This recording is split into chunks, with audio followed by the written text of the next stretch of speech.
বিকেলবেলা আমাদের কাছে একটি ইনফরমেশন আসে যে যোগেন্দ্রনগর রেল স্টেশনের মাধ্যমে কিছু সংখ্যক লোক এখান দিয়ে আপনার গাঁজা নিয়ে যাবে এবং এই ইনফরমেশনের উপর ভিত্তি করে আমাদের মহিলা সাব ইন্সপেক্টর কমলা মুরা সিং এবং নারায়ণ দেব নেতৃত্বে একটি টিম গঠন করা হয়। তারা আপনার যোগেন্দ্রনগর রেল স্টেশনে গিয়ে দুজন মহিলাকে তারা ডিটেইন করে।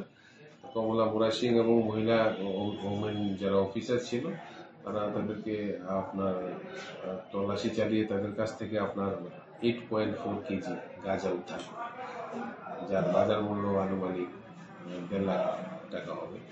এইগুলি তারা ত্রিপুরা থেকে বিহারে নিয়ে যাচ্ছে। তো তাদের সঙ্গে একটা বড় চক্র জড়িত আছে, যারা এখানে বিভিন্ন ধরনের মহিলা, শিশু প্লাস অন্যদের ব্যবহার করে গাঁজা নিয়ে যাওয়ার চেষ্টা করে। তো তাদের বিরুদ্ধে আমাদের অভিযান চলছে এবং তারা তো গ্রেপ্তারও হচ্ছে।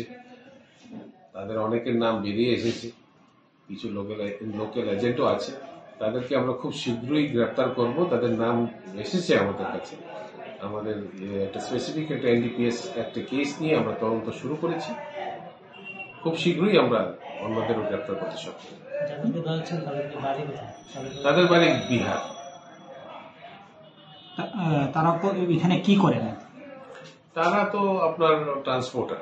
তাদের কাজ হচ্ছে গাঁজাকে ত্রিপুরা থেকে ট্রান্সপোর্ট করে নিয়ে যায়, নিজের শরীরে বা বিভিন্ন ব্যাগে তারা ঢুকিয়ে রাখে।